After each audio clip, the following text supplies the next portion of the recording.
आज का विषय है भक्ति में बाधा। जब अनंत प्रकार के योनियों को भुगतने के बाद, अनंत जन्मों के बाद हमें ये मनुष्य जन्म मिलता है। फिर किसी बहुत पुण्य उदय होते हैं तो किसी संत की चरण शरण हमें प्राप्त होती है। जब उनसे हमें नाम दीक्षा मिलती है, नाम का महादान मिलता है, तो जब मनुष्य उसको जपता है तो शुरू में तो उसे बहुत अच्छा लगता है, आनंद आता है, मन लगता है। लेकिन हर जन्मों के जो संस्कार हैं वो इसी जन्म में ही उसको उसका भुगतान करना पड़ता है। तो जो भक्ति में अब तीव्रता आने लगती है तो कई तरह के उसको मुश्किल आती है, कई प्रकार के विरोधी बन जाते हैं। सर्वप्रथम तो घर के ही विरोधी हो जाते हैं, बहुत बार बाहर के भी विरोधी होते हैं, और सबसे बड़ी बात मन और माया, इसका विरोध अंदर चल पड़ता है। कई बार अपना मन ही भूत बनकर सामने खड़ा हो जाता है।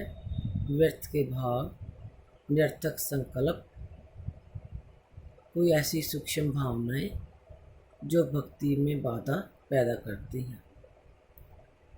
इससे बचने के लिए मनुष्य बहुत बार व्याकुल हो उठता है। कई बार तो भक्ति छोड़ने तक अग्रसर हो जाता है कि मैं भक्ति ही छोड़ दूं। लेकिन संत कहते हैं ऐसा नहीं करना। धीरे धीरे नाम जाप के द्वारा सारे अपने जो संस्कार हैं उनको लांघते जाना है, और जो चाहे कोई जितना विरोध करे, उन विरोध को पार करते हुए अपनी भक्ति में दृढ़ रहना है, लगे रहना है।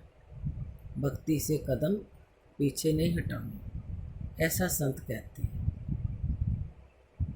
कई बार क्या होता है कि मनुष्य के मन में कोई सूक्ष्म ऐसा कोई अंदर संकल्प खड़े कर लेता है जो उसके अपने आगे एक बाधा बन जाते हैं। तो कहते हैं कि बाहर से भीतर प्रबल है।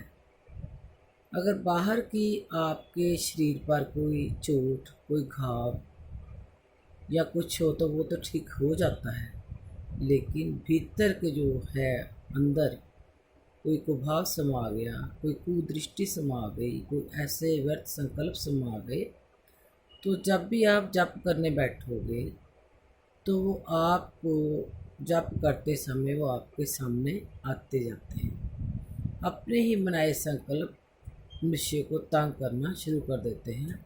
इसलिए संत कहते हैं, कछुए की भांति गीता में लिखा है कि जब जप करने बैठो तो अपने अंगों को बाहर से सिकोड़कर, जैसे कछुआ अंदर कर लेता है, ऐसे ही अपनी इंद्रियों को, आँखों को, कानों को, हर चीज़ को, अपनी सुरती को अंदर को खींचते हुए अपना ध्यान जो है वो नाम में लगाना है, नाम जपने में लगाना है। तो धीरे धीरे फिर जो वो संस्कार हैं वो अंदर जो एक कोई विचार छाप छोड़ जाते हैं तो धीरे धीरे फिर वो मिटने लगती है। लेकिन पहले ही हमें सजग रहना है कि हमसे कोई ऐसी अंदर की यात्रा में कोई ऐसी बाधा ना खड़ी हो जाए जो हमारी भक्ति में बाधक बने, तो हमारे जाप में कोई विघ्न पैदा करे। तो जो कोई अगर बाहर का विघ्न पैदा करता है तो संत कहते हैं कि भगत जगत का वैर युगों से चलता आया है।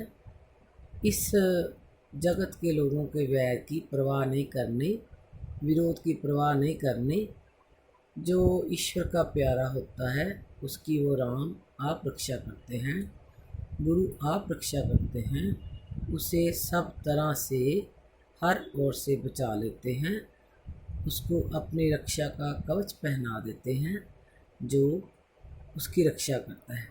संत उसकी खुद रक्षा करते हैं। तो हमें निरंतर निरंतर हमें भक्ति मार्ग में लगे रहना है, इसको छोड़ना नहीं है। कभी घबरा कर, परेशान होकर, किसी चिंताओं में आकर इस मार्ग को छोड़ना नहीं है। राम विमुख होए क्या सुख पाया। संत कहते हैं अगर राम से बेमुख हो गए, ईश्वर से विमुख हो गए तो हम क्या सुख पाएंगे। सुख तो जो मिलता है वह ईश्वर की चरण शरण से आने से ही मिलता है। अगर कोई ऐसे दुख हैं जो हम सोचते हैं कि प्रभु की भक्ति करने के बावजूद भी आ जाते हैं, तो संत कहते हैं ये हमारा कर्म भोग है। कर्म भोग से हमारा पीछा नहीं छूट सकता, चाहे हमारी ये देह चली जाए, लेकिन कर्म तो जन्मों तक हमारा पीछा करते हैं। उनको भोग कर ही हमें छुटकारा मिलता है। इसलिए संतों का बार बार सब जीवों को यही संदेश है कि ईश्वर का नाम, उनकी भक्ति कभी ना छोड़ें, हमेशा लगे रहें, और वो ही आपको हर विघ्न से, बाधा से मुक्त करवा देंगे। जय श्री राम।